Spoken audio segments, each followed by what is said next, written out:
Hello, नमस्कार और आदाब हो सब मेरे दोस्तों को। आपके दोस्त और गाइड इरफान की तरफ से एक बार फिर आपके अपने चैनल एस्ट्रो अश्योरेंस पर। आज की वीडियो एक खास वीडियो है, एक दिलचस्प टॉपिक पे और कुछ ऐसा जिसके बारे में मैं बात करना पसंद करता हूँ। मैं ये तुम्हारे लिए लेके आ रहा हूँ क्योंकि ये चीज हमें परेशान करती है और कभी कभी हम इसमें फंस जाते हैं और ये हमारी जिंदगी का दुख बन जाती है। मैं बात कर रहा हूँ बदलाव की। हम कभी कभी महसूस करते हैं कि हम किसी हालात में फंसे हुए हैं। हम जिंदगी में कुछ ख्वाहिशें पूरी करना चाहते हैं, कुछ नतीजे चाहते हैं, कुछ मौके चाहते हैं और तुम जिंदगी में कुछ नतीजे चाहते हो जिनको हासिल करने की हमने बहुत कोशिश की है और वो हमें नहीं मिले और हम फंसा हुआ महसूस करते हैं। तो ऐसे में हम इस फंसी हुई सूरत हाल से निकलने के लिए क्या करें और हम उस तरह का बदलाव कैसे ला सकते हैं जिसकी हम कद्र करें और जिसके लिए हम तरस रहे हैं। अब ये कहना जितना आसान है, करना उतना ही मुश्किल। ऐसा नहीं कि हमने अपनी जिंदगी के साथ कुछ करने की कोशिश ही नहीं की है। बहुत से लोग होंगे जो किसी अच्छी नौकरी या अपनी नौकरी से बेहतर नौकरी की कोशिश कर रहे होंगे। हम में से कुछ लोग बहुत मेहनत करके करियर की सीढ़ियां चढ़ना चाहते होंगे, वो प्रमोशन पाना चाहते होंगे। हम में से कुछ बेहतर सेहत की ख्वाहिश रखते होंगे। हम में से कुछ बिजनेस में बेहतर कामयाबी की ख्वाहिश रखते होंगे। हम में से कुछ रिश्तों को बेहतर बनाने की ख्वाहिश रखते होंगे और शायद हम उसके लिए बहुत मेहनत भी कर रहे हैं। फिर भी हम हमेशा महसूस करते हैं कि कुछ न कुछ अटका हुआ है। किसी भी वक्त अगर तुम अपने आप से पूछो, अगर मैं अपनी जिंदगी में 2 चीजें या 3 चीजें या एक भी चीज बदल सकता हूँ तो वो क्या बदलाव होगा जो मैं लाना चाहूंगा, तो तुम्हें जवाब मिल जाएंगे। अगर सवाल पूछा जाए तो तुम में से कुछ कह सकते हो कि मैं बेहतर सेहत पाना चाहूंगा। तुम में से कुछ कह सकते हो मुझे ज्यादा पैसे चाहिए। तुम में से कुछ कह सकते हो मैं रिश्तों को बेहतर बनाने की काबिलियत चाहता हूँ। तुम में से कुछ कह सकते हो मैं चाहता हूँ मेरे बच्चे अच्छा करें। तो हम में से हर किसी के ज़हन में किसी भी वक्त कोई न कोई ख्वाहिश होगी, कोई न कोई मकसद होगा। लेकिन क्या वो मकसद हमेशा एक जैसा रहता है? शायद नहीं। जब हम बच्चे थे हमारी ख्वाहिश हो सकती थी कि क्लास में ऊंचे नंबर लाएं ताकि माँ बाप डांटे नहीं या वो हमारी तारीफ करें। हम फुटबॉल टीम में शामिल होना चाहते हो या हम उस सैर सपाटे पर जाना चाहते हो, उस क्लास की सैर पर या फील्ड ट्रिप पर जाना चाहते हो, या हमें कोई खेल चाहिए होता था जो माँ बाप शायद तभी दिलाते अगर हम अचीवर होते। हम में से कुछ को वो प्लेस्टेशन चाहिए होता था, कुछ को वो फोन चाहिए होता था, वगैरह वगैरह जब हम बच्चे थे। और जैसे जैसे हम बड़े हुए हम शायद तमाम तरह की ख्वाहिशों और मकसदों से गुजरे और इसीलिए मकसद कभी एक से नहीं रहे। वो बदलते रहे हैं, वो विकसित होते रहे हैं जैसे हम विकसित हुए। और इसलिए ऐसा नहीं कि हम हर वक्त एक ही चीज में फंसे रहते हैं, बल्कि जिंदगी के अलग अलग हालात हमें अपनी जिंदगी के कुछ पहलुओं में फंसा हुआ महसूस कराते हैं या बदलाव चाहने पर मजबूर करते हैं। और वो बदलाव आसान नहीं है। अगर ये आसान होता तो तुम्हें इसके बारे में सोचने की जरूरत नहीं पड़ती, फिर तुम सच में इसमें फंसे नहीं होते। तुम तभी फंसा हुआ महसूस करते हो जब तुम्हें लगता है कि तुम बदलाव लाना चाहते हो और हो सकता है तुमने उसके लिए कोशिश की हो या न की हो, लेकिन कहीं न कहीं तुम वो कदम उठाना चाहते हो और वो तुम्हारे लिए हो नहीं रहा है। तो वो बदलाव लाने के लिए हम क्या करें? उस बदलाव को जाहिर करने के लिए तुम उस बदलाव को जलती हुई इच्छा, बर्निंग डिजायर से चाहो। अगर तुम एक अच्छी नौकरी चाहते हो और तुम कहते हो मुझे अच्छी नौकरी चाहिए, मुझे किसी अच्छी कंपनी में काम करना है, मुझे किसी मल्टीनेशनल कंपनी में काम करना है, तो हम में से बहुत से जो करियर ओरिएंटेड लोग हैं वो ये चाह सकते हैं, लेकिन हम इसके लिए कुछ नहीं करते। ये सिर्फ एक ख्वाहिश है, एक तमन्ना है। हम अपनी मौजूदा नौकरी में बहुत आराम से हैं। हम अप्लाई नहीं करते, हम अपने नेटवर्क से नहीं जुड़ते। कई बार हम इसके बारे में कुछ नहीं करते। फर्क है कि तुम किसी चीज की ख्वाहिश रखते हो लेकिन उसके लिए काम नहीं कर रहे, यानी तुम में उसके लिए जलती हुई इच्छा नहीं है। अगर तुम सच में कुछ चाहते हो तो उस बदलाव के लिए जलती हुई इच्छा रखो। इससे क्या होता है, पहले जब तुम्हारे अंदर से जलती हुई इच्छा होगी, बहुत गहरे में तुम चाहोगे कि वो बदलाव हो, तो तुम अपनी लाइफस्टाइल में भी बदलाव करोगे। तुम अपनी मानसिक बनावट, मेंटल मेकअप और अपने नजरिए, एटीट्यूड में बदलाव करोगे ताकि बदलाव जाहिर हो सके। इन तीनों चीजों के बिना बदलाव, खास तौर पे अगर तुम फंसा हुआ महसूस करते हो, तो मुश्किल है। अगर तुम दिल से उसे पूरी तरह से नहीं चाहते, अगर तुम उसके लिए कोई कोशिश नहीं करते, और अगर तुम उसके बारे में पूरी तरह से सोचते नहीं और तुम्हारा फोकस हर वक्त वहां नहीं है, तो बदलाव नहीं होता। और अगर वो नजरिया नहीं है, तो बदलाव लाने में कामयाबी नहीं होती। इसलिए तुम्हारे लिए ये बेहद जरूरी है कि तुम में बदलाव के लिए जलती हुई इच्छा हो। तुम बदलाव लाना चाहो, उस बदलाव के लिए कोशिश करो और बदलाव लाने के लिए सही बर्ताव और नजरिया रखो। जब तुम ऐसा करते हो तो तुम उन ग्रहों में भी बदलाव करते हो या उन्हें ताकत देते हो जो इस बदलाव के लिए जिम्मेदार है। जब तुम्हारे अंदर किसी चीज के लिए जलती हुई इच्छा होती है, तो तुम अपने मंगल को ताकत दे रहे हो। जब तुम सही नजरिया और अनुशासन बना रहे हो, तो तुम अपने शनि को मजबूत कर रहे हो। अगर तुम कोई ख्वाहिश बना रहे हो, तुम हर वक्त उसके बारे में सोच रहे हो, हर वक्त उस पर फोकस कर रहे हो, तो तुम अपने बुद्ध को मजबूत कर रहे हो। और अगर तुम बदलाव को देख पा रहे हो, अगर तुम अपने ज़हन में ये तसव्वुर बना पा रहे हो कि वो बदलाव क्या होगा और अगर वो बदलाव हो जाए तो तुम्हारी जिंदगी कैसी होगी, तो तुम अपने बृहस्पति और सूर्य दोनों को मजबूत कर रहे हो। तो अगर तुम्हारा नजरिया सही है, तुम्हारी ख्वाहिश सही है, तुम्हारे अंदर जलती हुई इच्छा है, तुम्हारा बर्ताव सही है, तो तुम उन सभी ग्रहों को ताकत देते हो जो तुम्हारे लिए वो बदलाव जाहिर करते हैं। लेकिन तुम उन ग्रहों की पहचान कैसे करोगे? वो बदलाव क्या है जो ज्योतिष तुम्हें जो मौके दे रहा है, उन्हें ला सकते हैं? ज्योतिष और तुम्हारी कुंडली तुम्हारी जिंदगी में समय समय पर मौके पैदा करते हैं और इसीलिए तुम्हें दशा और अंतरदशा के समय दिए गए हैं। वो तुम्हें मौकों के तौर पे दिए गए हैं। ये गोचर, ट्रांजिट और कुछ नहीं बल्कि तुम्हें दिए गए मौके हैं। वो तुम्हें परखने के लिए नहीं है। परख तो ये है कि तुम्हें खुद को परखना है, तुम्हारे कर्म क्या हैं और तुम्हारे कर्म क्या हो सकते हैं, उसके आधार पे। लेकिन ये सारी दशा, अंतरदशा और गोचर अवधियां तुम्हारे लिए मौके पैदा कर रही है, जो तुम्हें बता रही है। अब देखते हैं तुम इसके बारे में क्या करते हो। अगर तुम सही मौके की पहचान करके उस दिशा में बढ़ते हो, तो ये तुम्हारे लिए अच्छा है। वरना हम अपनी जिंदगी में कभी न कभी इस फंसी हुई सूरत ए हाल का सामना करते हैं। ये एक ख्वाहिश बनकर रह जाती है और कभी कभी मौत की सेज पे ही हमें एहसास होता है कि हम चीजों को अलग तरह से कर सकते थे। तो सबसे पहले वो बदलाव क्या है जो तुम चाहते हो, जहां तुम फंसा हुआ महसूस करते हो? तो सबसे पहले पहचानो कि तुम जिंदगी के किस हिस्से में बदलाव चाहते हो। क्या तुम अपनी सेहत में बदलाव चाहते हो? क्या तुम रिश्तों में बदलाव चाहते हो? क्या तुम अपने नजरिए में बदलाव चाहते हो? क्या तुम काम पर बदलाव चाहते हो? क्या तुम प्रमोशन में बदलाव चाहते हो? क्या तुम अपनी दौलत में बदलाव चाहते हो? क्या तुम अपने बच्चों से जुड़ा बदलाव चाहते हो?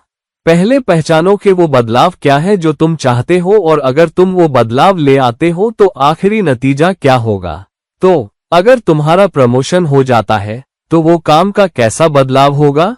तुम किस ऑफिस में बैठोगे? तुम किस कुर्सी पे बैठोगे? तुम क्या रोल कर रहे होगे? तुम रोज ब रोज क्या कर रहे होगे?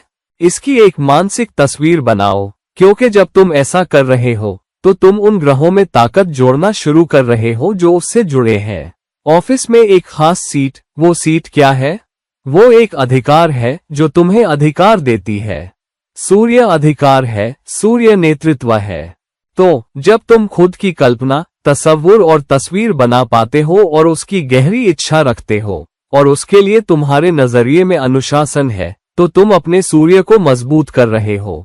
तुम जलती हुई इच्छा से अपने मंगल को मजबूत कर रहे हो और इस अनुशासन से तुम अपने शनि को मजबूत कर रहे हो। जब तुम ऐसा करते हो और जब तुम बदलाव के लिए जिम्मेदार कारकों को ताकत देते हो, तो बदलाव होते हैं। ये मुमकिन है। अगर तुम फिट रहना चाहते हो और बेहतर सेहत चाहते हो, तो तुम्हें खुद की कल्पना करनी होगी। तुम कैसी सेहत चाहते हो? जब बदलाव होगा तो तुम कैसे दिखोगे? अगर तुम शरीर का वजन कम करना चाहते हो, तो तुम्हें एक मानसिक तस्वीर बनानी होगी कि अगर तुम्हारा वजन कम हो जाएगा तो तुम कैसे दिखोगे। और जब तुम ऐसा कर पाओगे, तो दूसरा सवाल आएगा, वजन कम करने के लिए मुझे क्या चाहिए? फिर तुम्हारे दिमाग में दूसरी चीज आएगी, मुझे एक्सरसाइज करनी है। फिर तुम एक्सरसाइज करने, दौड़ने, चलने की मानसिक तस्वीर बना पाओगे। उसकी मानसिक तस्वीर बनाओ और फिर सोचो कि तुम्हें कैसा नजरिया रखना है, कैसा अनुशासन रखना है। फिर तुम एक मानसिक तस्वीर बनाओगे या उसका नोट बनाओगे। तुम्हें समय पे उठना है। खुद को ये सब करते हुए देखो। फिर तुम ग्रहों के संबंधित कारकों को मजबूत कर रहे होगे, उन्हें ताकत दे रहे होगे ताकि वो मौके पैदा करें। साथ ही सही मानसिकता, सही नजरिया, अनुशासन और नतीजों के लिए जलती हुई इच्छा और पक्की ख्वाहिश के बिना ग्रह तुम्हें कुछ नहीं देंगे। ग्रह तुम्हें तभी देंगे जब तुम उनके खड़े होने की दिशा में मेहनत करोगे, वरना वो बदलाव तुम्हारे पास नहीं आता। तो पहले है बदलाव की पहचान करो, बदलाव की कल्पना करो, विजुअलाइज, बदलाव की ख्वाहिश रखो, इसकी पूरी मानसिक तस्वीर बनाओ कि ये सब क्या होगा। और इसीलिए किताबें लिखी गई हैं कि अगर तुम किसी चीज की कल्पना करते हो और उसे लिखते हो तो वो जाहिर होने में ज्यादा ताकतवर होती है। ये हमारे श्लोकों से आता है जो कहते हैं कि जिधर तुम्हारा मन जाता है उधर तुम्हारी आत्मा भी जाती है। और मेरे बहुत से वीडियो में मैंने उन श्लोकों के बारे में बात की है। तो अगर तुम्हारी मति नहीं है तो तुम्हारा मन, तुम्हारा मानस भी सही नजरिए में नहीं होगा। तो उर्दू में हम कहते हैं, जिसकी किस्मत में नहीं उसकी हरकत में नहीं। जिस आदमी के नसीब में उसकी किस्मत में नहीं होता, उसकी हरकत में, उसके नजरिए में नहीं होता। अगर तुम चाहते हो कि ये तुम्हारी किस्मत में हो तो प्लीज इसके लिए नजरिया बनाओ। और ग्रह तुम्हें वो मौके कैसे देते हैं? ग्रह तुम्हें वो मौके अपनी दशा, अंतरदशा अवधियों और गोचर के जरिए देते हैं। मिसाल के तौर पे यहाँ अगर तुम पिछले कैलेंडर ईयर में गिनो, मैं पिछले नवंबर से बात कर रहा हूँ। पिछले नवंबर में जब बृहस्पति धनु राशि में गोचर किया था और तब से वो धनु में ही है। बेशक उसने रफ्तार पकड़ी, मकर में गया और अब वक्री होके वापस धनु में आ गया है। उसने ऐसा किया है, लेकिन जब वो धनु में था तो शनि और केतु की संगत में था। तो ये पिछले साल नवंबर में हुआ था और फिर इस साल जनवरी में शनि ने मकर में गोचर किया। और अब इस महीने राहु और केतु गोचर करने वाले हैं क्रमशः वृश्चिक और वृषभ में, केतु वृश्चिक राशि में और राहु वृषभ राशि में। तो वो गोचर अगले 15-20 दिनों में, 15-16 दिनों के समय में हो रहा है। तो गोचर हर वक्त होते रहते हैं। गोचर और कुछ नहीं बल्कि तुम्हें दिए गए मौके हैं। तुम्हें ये पहचानने की जरूरत है कि वो गोचर तुम्हारे लिए क्या मौका पैदा कर रहे हैं। तो मिसाल के तौर पे बृहस्पति का गोचर तुम्हारे लिए क्या मौका लेके आता है?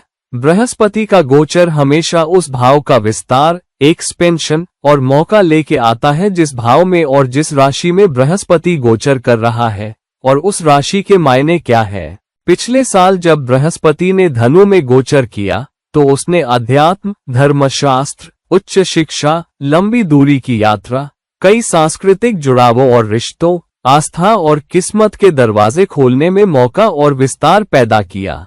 ये तुम्हारी आस्था और किस्मत बदलने का मौका था। धनु 9वें भाव को भी दर्शाता है जो आस्था और किस्मत का भाव है। बृहस्पति किस्मत में बदलाव लाने वाला कारक है, सबसे लाभकारी ग्रह।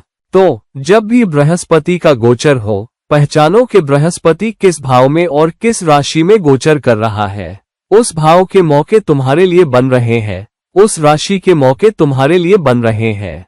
अब अगर बृहस्पति गोचर विस्तार, मौका और लाभ ला रहा है तो ये देखे बिना कि बृहस्पति कहाँ है, बृहस्पति किन भावों का स्वामी है, वो कहाँ स्थित है और वो तुम्हारे लिए क्या मौके पैदा कर रहा है, तुम बृहस्पति के गोचर का सही इस्तेमाल नहीं कर पाओगे। तो बृहस्पति के गोचर के साथ देखो कि तरक्की किधर से आ रही है, मौका किधर से आ रहा है, बृहस्पति के गोचर से किस लाभकारी क्षेत्र में और ताकत जुड़ रही है, और उसी के आधार पे तुम अपना सबसे अच्छा कदम आगे बढ़ा सकते हो। बृहस्पति का लग्न में गोचर, ये तुम्हारी शोहरत के बारे में है, तुम्हारे अधिकार के बारे में है, उस खास शख्सियत के बारे में है जो लोग तुम में देखते हैं, और तुम्हारे प्रोफाइल, तुम्हारे व्यक्तित्व प्रोफाइल में इजाफा। ये प्रमोशन के जरिए हो सकता है, रोल बदलने के जरिए, नई नौकरी के जरिए, सामाजिक ढांचे में कामयाबी, मीडिया में कामयाबी, करियर में कामयाबी, रिश्तों में कामयाबी के जरिए। बृहस्पति का दूसरे भाव में गोचर पैसे के बारे में है, खाने के बारे में है, भाषा के बारे में है, संस्कृति के बारे में है, उसूलों के बारे में है, तुम्हारी बुनियाद को मजबूत करने के बारे में है, वगैरह। तो देखो कि बृहस्पति किस भाव में गोचर कर रहा है, वो मौका तुम्हारे लिए बन रहा है। और उन भावों के संबंध को देखो जिनका बृहस्पति स्वामी है और अब वो किस भाव में जा रहा है। अगर बृहस्पति छठे भाव का स्वामी है और दूसरे भाव में जा रहा है तो करियर में सफलता और ज्यादा आमदनी, बेहतर मौके, लेकिन मूल्यों और सही उसूलों के जरिए तुम आगे बढ़ रहे हो। अगर बृहस्पति 11वें भाव का स्वामी होते हुए दूसरे भाव में जा रहा है तो ये समाज के बारे में है, तुम्हारे कनेक्शन के जरिए। ये तुम्हारी ख्वाहिशों को जाहिर करने का वक्त है। तो वो संबंध देखो जहां मौका बन रहा है और फिर उस दिशा में बढ़ो। कई बार हम मौके को सही से पहचान नहीं पाते और उसे जाने देते हैं, और हम तभी काम करना चाहते हैं जब सही वक्त आए। सही वक्त दशा, अंतरदशा और गोचर अवधियों के साथ आता है, वो तुम्हारे लिए आएंगे। लेकिन ऐसा नहीं है कि ये ऐसे ही हो जाता है, ये झट से नहीं होता। तुम्हें इसकी बुनियादी तैयारी करनी होगी, तभी तुम्हें सफलता मिलती है। अगर तुम्हें साहित्य में जबरदस्त सफलता चाहिए तो तुम नहीं कह सकते मैं अपने दूसरे भाव और 5वें भाव या 11वें भाव की दशा और अंतरदशा का इंतजार करूंगा और फिर लिखना शुरू करूंगा। तुम्हें लिखना शुरू करना होगा। सफलता पाने से पहले तुम्हें उसकी ख्वाहिश रखनी होगी। तो अगर तुम अभी तक साहित्य में सफल नहीं हुए हो तो किसी दशा, अंतरदशा या गोचर का इंतजार मत करो, उस पर काम करना शुरू करो। अगर तुम इसे दिमाग में बनाओगे तभी तुम इसे हकीकत में शरीर से करोगे। तुम्हारे आसपास जितनी भी इमारतें दिखती हैं वो बिना नक्शे के, बिना कागज पे उतारे, बिना ये कल्पना किए कि आखिरी इमारत कैसी दिखेगी, नहीं बनी है। तभी इमारत बनती है। तो इसे दिमाग में, आत्मा में, नजरिए में और शारीरिक रूप से काम करना शुरू करो और फिर उस पर काम करते रहो और नतीजा तुम्हें दशा और गोचर की अवधि में मिलेगा। तो बुनियादी तैयारी के बिना गोचर तुम्हें तुम्हारी मेहनत का फल नहीं देगा। मैं किसी शख्स को जानता हूं जो गाने लिखा करता था और वो अपने लिए गाने लिखता था और वो इसे राज रखता था, निजी रखता था। वो इसे बहुत लोगों के साथ साझा नहीं करता था और कुछ लोगों के साथ वो कभी कभार शेर साझा करता था जो वो बताना चाहता था, या जब हम उसे बहुत जोर देते कि बताओ, लेकिन वो बस वरना इसे अलग रख देता था। और बहुत सालों बाद उसने महसूस किया कि उसे अपने ऑफिस में या किसी मैगजीन में कुछ शेर छपवाने चाहिए, और फिर उसने ये सोच के वो विचार छोड़ दिया, अभी सही वक्त नहीं है। फिर और कुछ साल बीत गए और फिर वो एक ब्लॉग लिखना चाहता था और अपनी कविताएं पोस्ट करना चाहता था और लोगों को उसका ब्लॉग पसंद आया। लोग उसके नाम का हवाला देते थे और फिर धीरे धीरे उसके ब्लॉग पर लाइक की संख्या, उसके ब्लॉग पे आने वालों की संख्या बहुत हो गई और फिर उसे फिल्मों, स्किट्स, सीरियल के लिए गाने लिखने के मौके मिलने लगे और अब उसका इंडस्ट्री के लिए गाने लिखने, विज्ञापन लिखने, फिल्मों के लिए गाने लिखने में काफी अच्छा नाम है और वो काफी अच्छा कर रहा है। लेकिन ऐसा नहीं हुआ कि उसने किसी के कहने पे गाने लिखना शुरू किया। किसी ने उससे गाना लिखने को कहा केवल तब जब उन्हें पता चला कि वो बहुत अच्छा लिख सकता है। तो बुनियादी तैयारी मौका मिलने से पहले बनाई जाती है। बुनियादी तैयारी बनाए बिना मौका तुम्हें नहीं दिया जाता। तो इसे दिमाग में बनाए बिना, इसे आत्मा में बनाए बिना, इसे नजरिए में बनाए बिना, इसे शारीरिक हकीकत में बनाए बिना नतीजा तुम्हारे लिए जाहिर नहीं होता। और इसीलिए कई बार हमें नतीजे नहीं मिलते क्योंकि हमारे पास सिर्फ इच्छाएं होती हैं, लेकिन हम उन इच्छाओं को पूरा करने के लिए सबसे अच्छा कदम आगे बढ़ाने के लिए कुछ नहीं करते। तो अगर बृहस्पति मौके और विस्तार का गोचर है तो शनि का गोचर किस बारे में है? शनि का गोचर तुम्हें उस क्रिया में स्थिरता, स्टेबिलिटी और एकसारता, स्टेडीनेस का वादा करता है जो तुम करते हो। शनि का ये जनवरी वाला गोचर एक अच्छा मौका था, एक पक्का मौका था अपनी स्थिति को स्थिर करने का, अपनी जिंदगी, नौकरी, करियर, रिश्तों, सेहत में स्थिर रहने का। हम में से कितनों ने शनि के मकर में गोचर को 28 साल से भी ज्यादा समय बाद उसकी अपनी राशि में एक बहुत पक्का गोचर, हम में से कितनों ने इसका इस्तेमाल करना शुरू किया या शनि के गोचर के पिछले 8 महीनों से इसका इस्तेमाल किया है? हम में से कितनों ने अपना सबसे अच्छा प्रदर्शन किया है, पहचाना है कि गोचर का मतलब एक सारता, स्थिरता के मामले में क्या है, और हम में से कितनों ने उस दिशा में अनुशासन दिखाया है और उसे जाहिर किया है? अगर शनि का गोचर हुआ है, मिसाल के तौर पे, तुम्हारे 7वें भाव में, तो ये तुम्हारे रिश्ते को स्थिर करने के लिए है। ये तुम्हारी साझेदारी को स्थिर करने के लिए है। ये टीम वर्क को स्थिर करने के लिए है। अगर तुम किसी टीम में काम कर रहे हो, तो ये तुम्हारी टीम को मजबूत करने का मौका है। किसी बिजनेस पार्टनरशिप को मजबूत करने का मौका है। ये तुम्हारे रिश्ते की स्थिति को मजबूत करने का मौका है। अगर तुम पहले से ही किसी पक्के रिश्ते में हो, तो उसे और मजबूत करो। अगर तुम किसी पक्के रिश्ते में नहीं हो, तो ये शायद प्रपोज करने और रिश्ते को स्थिर करने का वक्त है। ये एक मौका है, एक संकेत है, एक इशारा है, अब करो। तो हम में से कितने लोग इसका इस्तेमाल करते हैं? अगर शनि 10वें भाव में गया, तो ये तुम्हारे करियर, तुम्हारे रोल, तुम्हारी नौकरी, तुम्हारी पोजीशन को स्थिर करने का मौका था। तो किसी प्रोजेक्ट पे काम करना, किसी प्रोजेक्ट पे कड़ी मेहनत करना, उसे अपना बनाना, प्रोजेक्ट को जाहिर करने में अगुवाई करना, उसके आसपास टीम बनाना, उस पर कड़ी मेहनत करना, उसके बारे में प्रेजेंटेशन बनाना, उसके बारे में कम्युनिकेशन बनाना, उसकी मार्केटिंग करना, अपने बॉस से नियमित रूप से बात करना, दूसरे हितधारकों, स्टेक होल्डर्स के संपर्क में रहना, उसे अपना बनाना और उस रोल को, उस पोजीशन को स्थिर करना, ये मौका है जो शनि ने तुम्हें दिया। शनि का तुम्हारे 10वें भाव में मकर राशि में जाना, उदाहरण के लिए, ये मेष लग्न वालों के लिए है। तो हम में से कितनों ने शनि और उसके स्वामित्व वाले भावों के बीच के संबंध का इस्तेमाल किया है, और ये कि वो इस जनवरी में किस भाव में गोचर किया, और हम में से कितनों ने उन नतीजों को स्थिर करने की कोशिश की है क्योंकि ये हमारे लिए एक मौका था। और अगर तुम उसमें बदलाव लाना चाहते थे, तो शनि का गोचर एक बदलाव स्थिर करने वाला, बदलाव लाने वाला मौका था जो हमें दिया गया था। बृहस्पति का पिछले नवंबर का गोचर बदलाव या समृद्धि लाने वाला, बदलाव और विस्तार लाने वाला मौका था, उस भाव के बारे में बदलाव लाने वाला जिसमें बृहस्पति ने गोचर किया था। तो या तो अपनी तनख्वाह बढ़ाना और बढ़ोतरी करना, या अपने रिश्तों का विस्तार और बढ़ोतरी करना, अपने जॉब प्रोफाइल का विस्तार और बढ़ोतरी करना, जिस ब्रांड के लिए तुम काम करते हो उसका विस्तार और बढ़ोतरी करना, ये सब बृहस्पति ने बनाया था। हम में से कितनों ने उस मौके का इस्तेमाल किया है? पिछले साल मार्च में राहु और केतु ने क्रमशः केतु के लिए धनु में और राहु के लिए मिथुन में गोचर किया था। फिर इस आधार पर कि राहु और केतु किन भावों में गए हैं, तुमने इसका इस्तेमाल कैसे किया है? राहु और केतु का गोचर किस बारे में बात करता है? ये कैसे जाहिर होता है?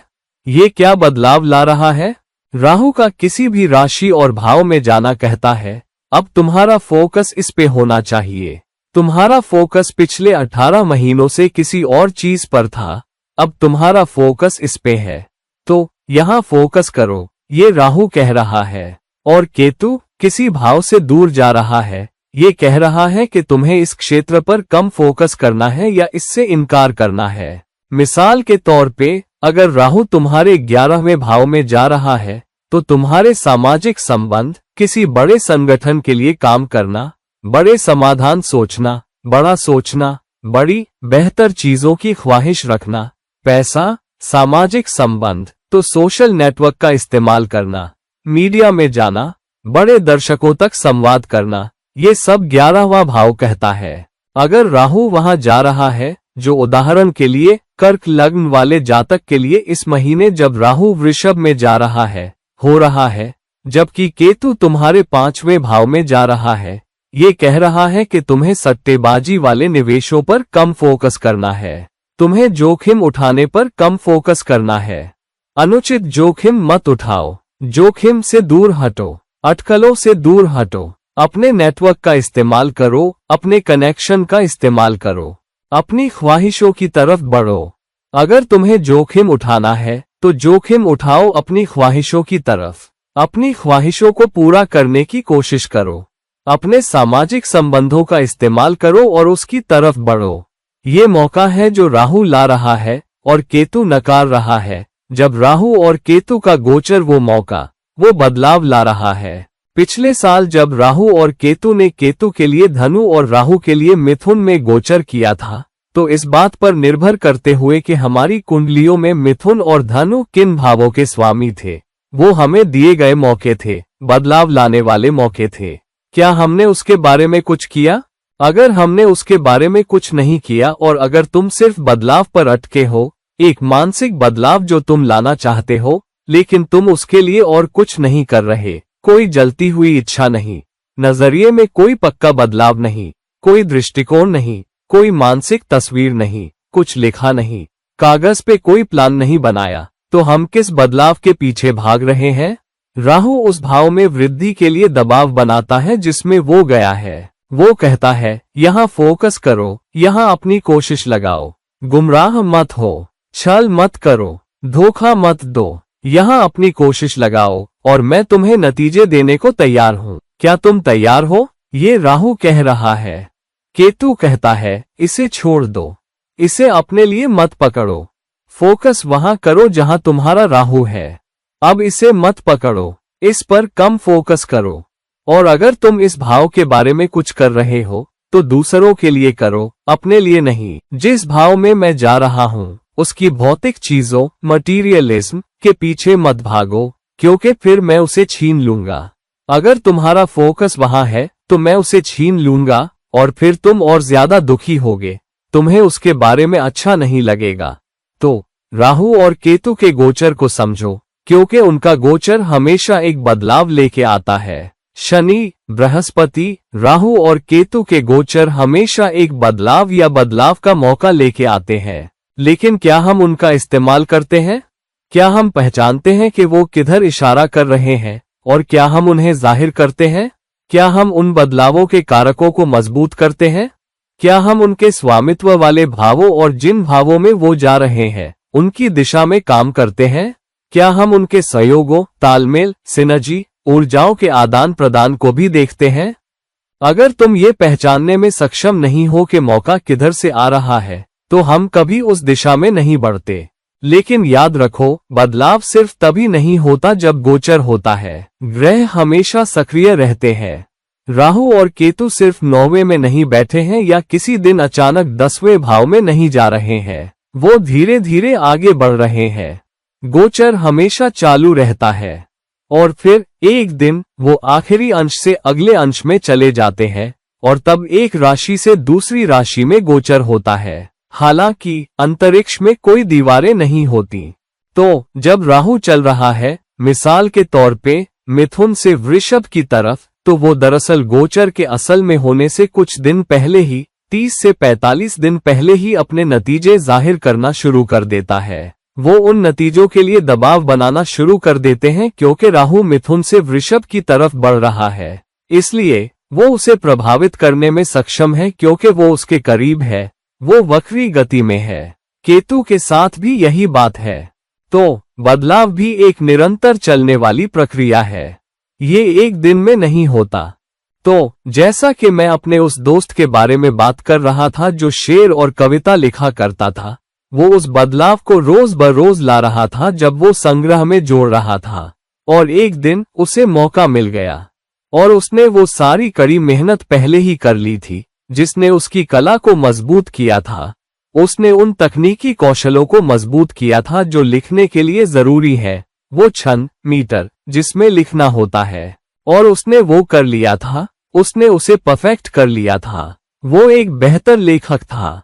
तो जब उसे कोई उदास गाना लिखने को कहा गया तो उसके संग्रह में कुछ था। जब उसे कोई रोमांटिक गाना लिखने को कहा गया तो उसके संग्रह में कुछ था। जब उसे किसी विज्ञापन के लिए जिंगल लिखने को कहा गया तो उसके पास कुछ पहले से बना हुआ था जो वो निर्माताओं को दिखा पाया, और फिर उस पर चर्चा हुई और उसमें कुछ बदलाव किए गए और उसे आगे बढ़ाया गया।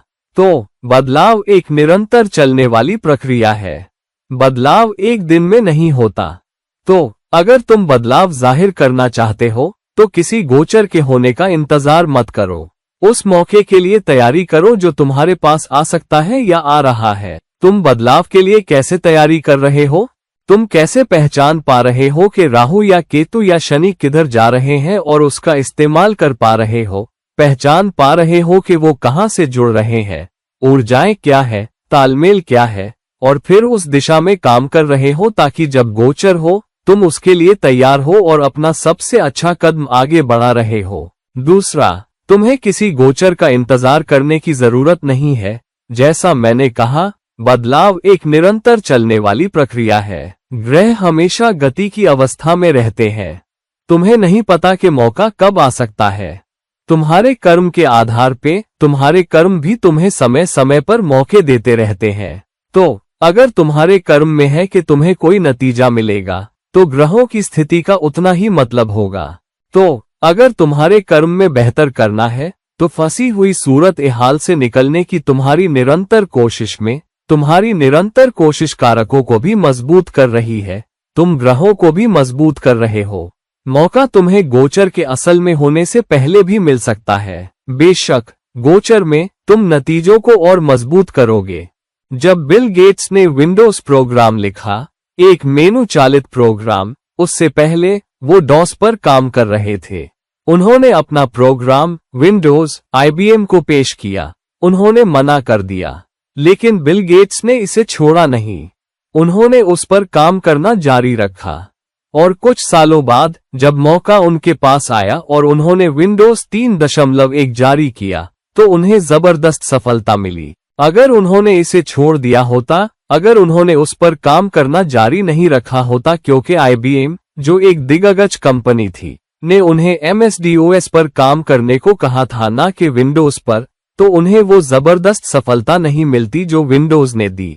माइक्रोसॉफ्ट वो नाम नहीं होता जो आज है अगर बिल गेट्स ने हार मान ली होती और लगातार उस बदलाव को जाहिर नहीं किया होता जिसका उनसे वादा किया जा रहा था।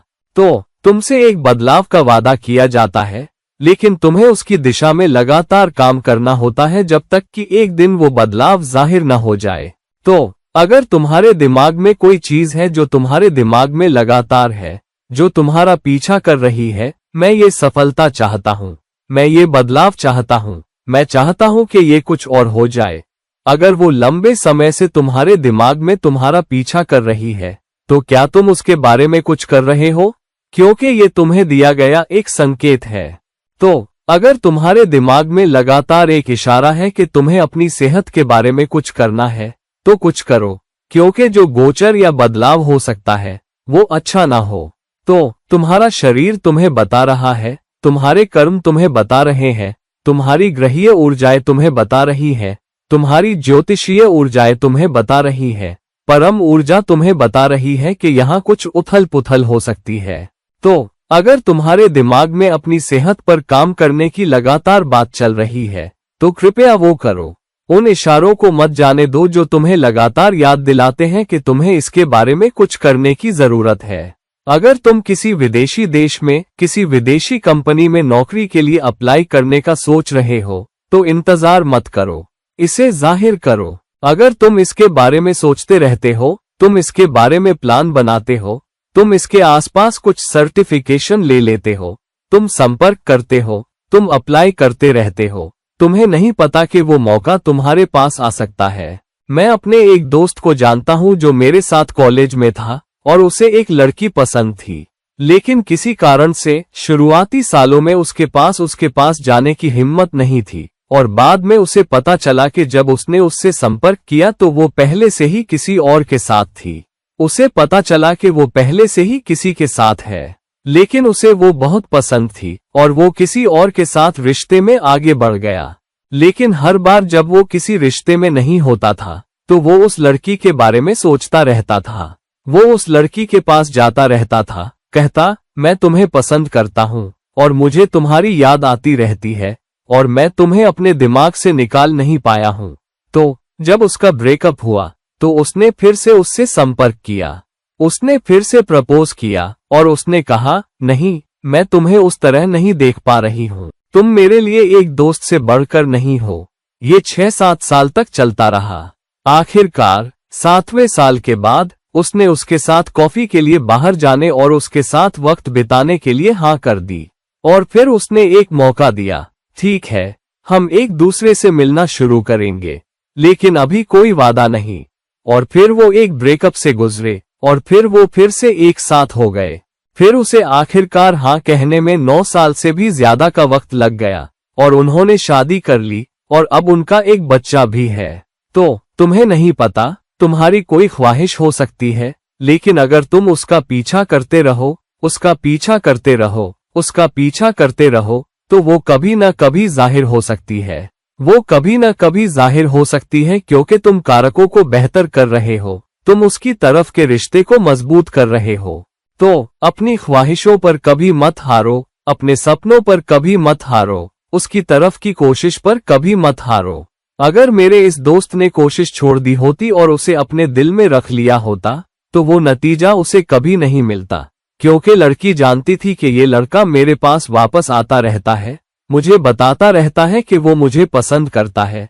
उसने मेरे साथ रिश्ते की उम्मीद कभी नहीं छोड़ी, मैं इसे एक मौका दे सकती हूँ। और केवल जब उसने मौका दिया तो उसने पाया कि वो उसके साथ रहना चाहती थी, उसे उसके साथ रहना पसंद था और ये उसके लिए अच्छा था, और उसी की वजह से उसे नतीजा मिला। और समाज में ऐसी बहुत सारी कहानियां हैं जो हम सुनते रहते हैं। जब Michael Jordan perfect basketball shot लगाते हैं और जब उनसे पूछा गया आप इतने अच्छे कैसे हो सकते हैं, तो उन्होंने कहा तुम वो परफेक्ट शॉट देख रहे हो जो मैं अब लगाता हूँ, लेकिन तुम उन हजारों घंटों की मेहनत को नहीं देख पा रहे हो जो मैंने इस शॉट को परफेक्ट बनाने के लिए लगाई है। तुम वो नहीं देख पा रहे हो।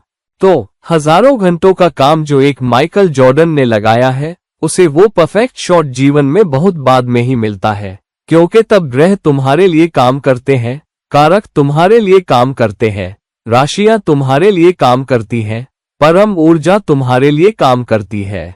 तो बदलाव एक निरंतर चलने वाली प्रक्रिया है, उस पर कभी मत हारो, उसके लिए ख्वाहिश रखते रहो, उसके लिए नजरिया बनाते रहो और जो गोचर हो रहे हैं उनके संबंधों को देखो। दूसरी चीज जो तुम्हारे लिए नतीजे जाहिर करती है वो है दशा और अंतरदशा। अब कुछ दशा अवधियां छोटी होती हैं, जैसे केतु, सूर्य, मंगल, चंद्रमा, ये छोटी अवधियां हैं। और फिर तुम्हारे पास लंबी अवधियां होती हैं। मंगल दशा के तुरंत बाद फिर तुम्हारे पास लंबी राहु दशा होती है, फिर लंबी बृहस्पति दशा, फिर लंबी बुध दशा। तो तुम्हारे पास हमेशा छोटी दशा अवधियों की तुलना में दशा की लंबी अवधियां होती है। जो अंतर्दशाएं तुम्हारे पास छोटी महादशाओं में होती है वो भी छोटी होंगी। तो मिसाल के तौर पे चंद्रमा महादशा और केतु अंतर्दशा सिर्फ 6 महीने की होगी, लेकिन शुक्र महादशा और राहु अंतर्दशा एक लंबी अवधि होगी। तो तुम्हें एक छोटी दशा और एक लंबी दशा के बीच अंतर देखने में सक्षम होना चाहिए। एक लंबी अंतर्दशा 1 से 1.5-2 साल के बीच होगी या लगभग 2 साल। तो एक लंबी दशा अवधि एक लंबी अवधि है जो तुम्हें दी जा रही है, तुम्हें दिया गया एक लंबा समय है, और ये तुम्हारे लिए स्थिरता देने वाली अवधि भी है, मौके देने वाली अवधि भी है। तो दशा और अंतर्दशा अवधि को पहचानो। मिसाल के तौर पे अगर दशा और अंतर्दशा लग्नेश और 10वें भाव के स्वामी की है, तो ये अपना सिर ऊंचा करने, काम पर, अपने करियर में, समाज में एक बेहतर मौका देखने, अपने प्रोफाइल में सम्मान जोड़ने, जो काम तुम करते हो उसमें सम्मान जोड़ने का एक अच्छा मौका है। फिर तुम्हें उसे जाहिर करने की जरूरत है। देखो कि संबंध कहाँ है, ग्रह कहाँ स्थित है, गोचर कौन सी ऊर्जाएं ला रहे हैं, और फिर उस दिशा में आगे बढ़ो। मैं किसी को जानता था जिसकी कुंडली में मंगल बहुत मजबूत था, बृहस्पति बहुत मजबूत था, बुध बहुत मजबूत था, वो खेलों में बहुत अच्छा था और वो जो भी खेल खेलता बहुत अच्छा करता। वो एक बहुत अच्छा एथलीट था और मैं उससे कहता रहता था, मैं उसे एक जान पहचान के जरिए जानता था और मैं उससे कहता रहता था कि तुम खेलों में बहुत अच्छे लगते हो, तुम खेलों को क्यों नहीं अपनाते? लेकिन वो किसी तरह उसका दिल और आत्मा उसमें नहीं लगती थी। वो एक उद्यमी बनना चाहता था, वो मैन्युफैक्चरिंग में कुछ करना चाहता था। तो उसने इंजीनियरिंग की डिग्री लेने के बाद मैन्युफैक्चरिंग शुरू की और उसने अपनी खुद की मैन्युफैक्चरिंग फर्म शुरू की जहां वो कटलरी, चाकू, छुरे और चम्मच वगैरह बनाता था, लेकिन अलग अलग डिजाइन के साथ, अलग अलग अनोखे डिजाइन के साथ। अपनी एथलेटिक और खेल कूद वाली रचनात्मकता का इस्तेमाल करके उस तरह के डिजाइन बनाता था। तो मैंने उससे कहा, अगर तुम वैसे भी मैन्युफैक्चरिंग में हो और एक उद्यमी बनना चाहते हो तो तुम खेल का सामान क्यों नहीं बनाते? और बहुत हिचकिचाहट के साथ वो मान गया और उसने स्केट्स बनाने शुरू कर दिए और फिर उसने शॉटपुट और जेवलिन के उपकरण वगैरह बनाने शुरू कर दिए और वो चल पड़ा और उसे और ज्यादा ऑर्डर मिलने लगे और वो बहुत बहुत बेहतर करने लगा।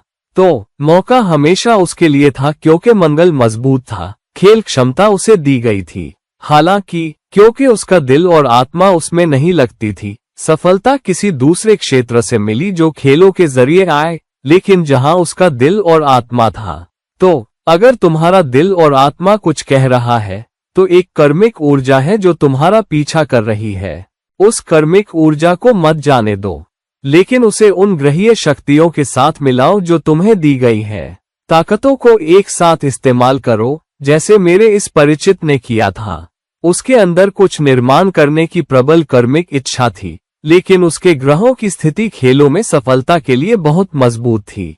तो उसने खेल का सामान बनाकर उद्यमशीलता की कर्मिक इच्छा का इस्तेमाल किया और उसे वहां सफलता मिली। तो देखो कि संबंध क्या है और उनका अच्छी तरह से इस्तेमाल करो।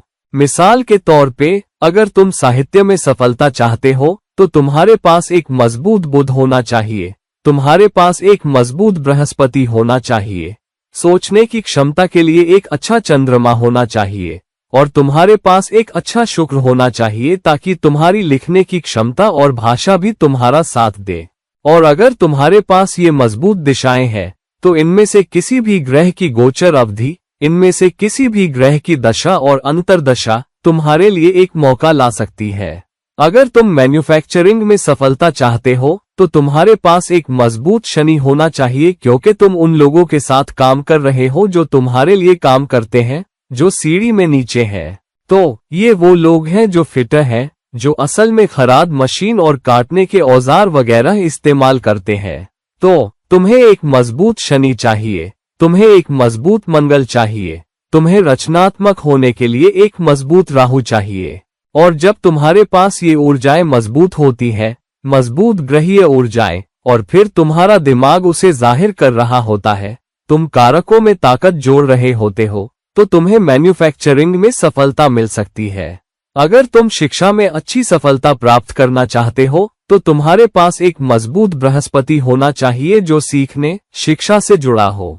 तुम्हारे पास एक मजबूत सूर्य होना चाहिए क्योंकि सूर्य 5वें भाव का स्वाभाविक स्वामी है और सीखने, पढ़ाने, नेतृत्व, अधिकार से जुड़ा ग्रह भी है।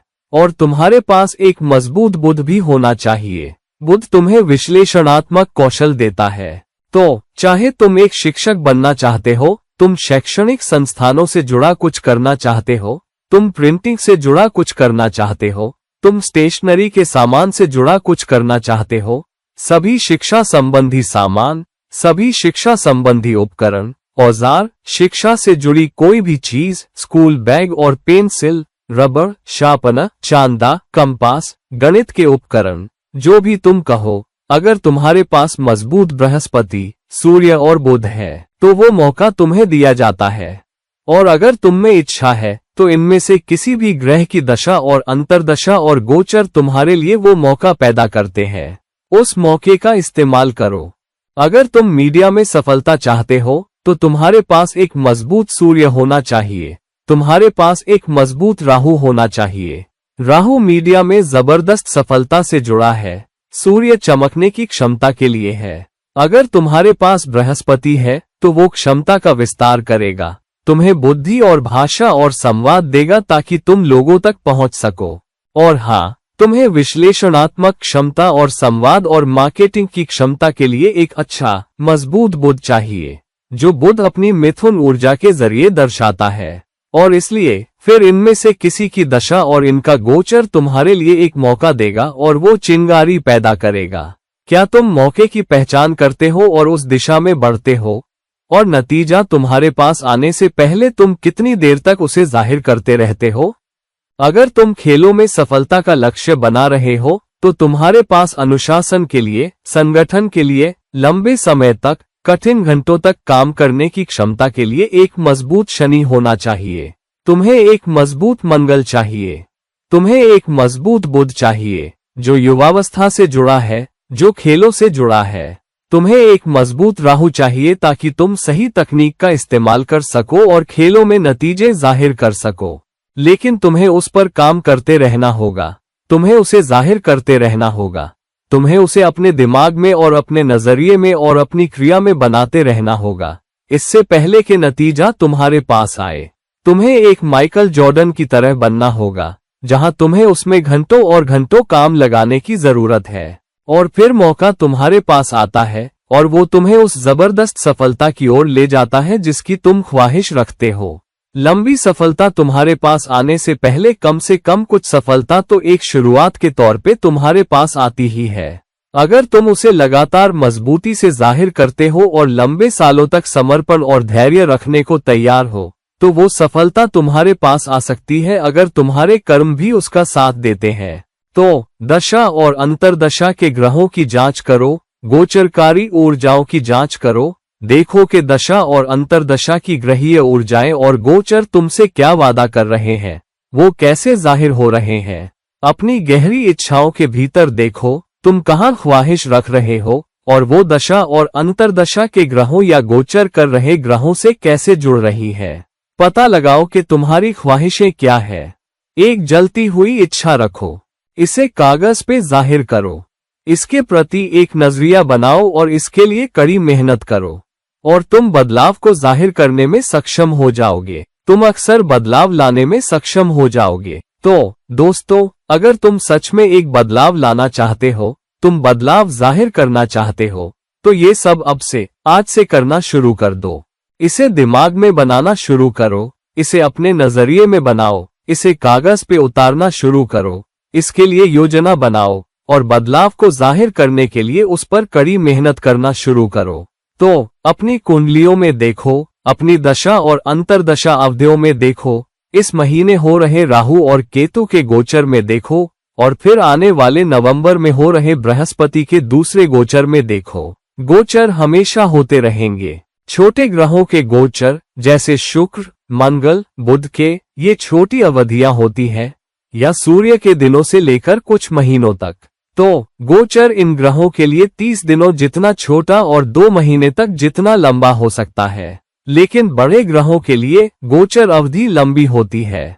तो कम दूरी तक गोचर करने वाले ग्रह भी एक मौका लेके आते हैं अगर उनकी ऊर्जा चालू है, खास तौर पे अगर वो उन भावों पर गोचर कर रहे हैं जिनके नतीजे तुम जाहिर करना चाहते हो। तो उन्हें अच्छी तरह से पहचानो, उस दिशा में बढ़ो और उन ऊर्जाओं का इस्तेमाल करो। तो दोस्तों, कृपया अपने मौकों का इस्तेमाल करो, उन्हें पहचानो और आगे बढ़ो, और उस वादे को पूरा करो जो ज्योतिषीय ऊर्जा, राशि और परम ऊर्जा तुम्हें दे रही है। और उस दिशा में गुड लक। कृपया इस वीडियो को लाइक करें, कृपया इस वीडियो को शेयर करें, और अगर तुम मुझसे व्यक्तिगत सलाह, पर्सनल कंसल्टेशन लेना चाहते हो, तो कृपया नीचे दिए गए लिंक पर मुझसे संपर्क करो। और किसी और वक्त, किसी और वीडियो के साथ तुम्हारा दोस्त और गाइड इरफान विदा लेता है। नमस्कार।